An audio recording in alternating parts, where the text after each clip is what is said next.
ಅಂದ್ರೆ ಇಷ್ಟು ವರ್ಷಗಳ ಕಾಲ ಯಕ್ಷ ಪ್ರಶ್ನೆ ಎಲ್ಲೂ ಯಾವಾಗ ಮದ್ವೆ ಅಂತ ಕೇಳ್ತಾ ಇದ್ರು. ಸೊ ಈಗ ಫೈನಲಿ ಒಂದು ಹ್ಯಾಪಿ ಎಂಡಿಂಗ್ ಸಿಕ್ಕಿದೆ. ನೋಡಕ್ ತುಂಬಾ ಖುಷಿ ಆಗುತ್ತೆ ಜೋಡಿನ. ಅಂಡ್ ಅನುಶ್ರೀ ಅವರು ನನ್ನ ಫೇವ್ರೆಟ್ ಪರ್ಸನ್. ಸೊ ಎಲ್ಲೇ ಇದ್ರು ಮದ್ವೆಗೆ ಬರಲೇಬೇಕು ಅಂತ ಓಡ್ ಬಂದಿರೋದು. ಸೊ ಖುಷಿ ಆಯ್ತು.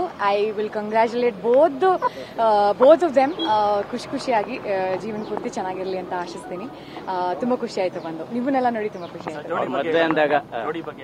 ತುಂಬಾ ಖುಷಿಯಾಗಿದ್ದಾರೆ ಅಂದ್ರೆ ಯಾರ ಕಣ್ಣು ಬೀಳದೆ ಇರಲಿ ದೃಷ್ಟಿ ನೋಡಿ ಖುಷಿಯಾಗಿದ್ದಾರೆ ಅಂದ್ರೆ ಗೊತ್ತಾಗತ್ತೆ. ಅಂದ್ರೆ they both are so in love ಅಂತ ಗೊತ್ತಾಗತ್ತೆ.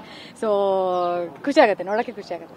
ಮದುವೆ ಅಂತ ಒಂದಿಷ್ಟು ಕನಸುಗಳಿರುತ್ತೆ, ಅವ್ರದೇ ಆಗಿರ್ತಕ್ಕಂಥ ಥಾಟ್ಸ್ ಇರುತ್ತೆ. ನಿಮ್ಗೆ ಯಾವ ತರ ಶೇರ್ ಮಾಡಿದ್ದು ಅಥವಾ ಅವರ ಲವ್ ಬಗ್ಗೆ ಪರಿಚಯದ ಬಗ್ಗೆ ಯಾವ ತರ ಮಾತಾಡಿದ್ ನೆನಪಾಗುತ್ತೆ? ಹೌದು, ಅಂದ್ರೆ ಮೊದಲು ಐ ಥಿಂಕ್ ಅವರು ಪ್ರಾಬಬ್ಲಿ ಡೇಟ್ ಅದು ಗೊತ್ತಿಲ್ಲ ಹೇಳ್ಬೋದಿಲ್ಲ, ಬಟ್ ಅವ್ರು ಡೇಟ್ ಮಾಡೋ ಟೈಮಲ್ಲಿ ಹೇಳಿದ್ದುಂಟು ಹೀಗೆ ಒಂದು ಹುಡುಗ ಇದ್ದಾರೆ ಅಂತೆಲ್ಲ.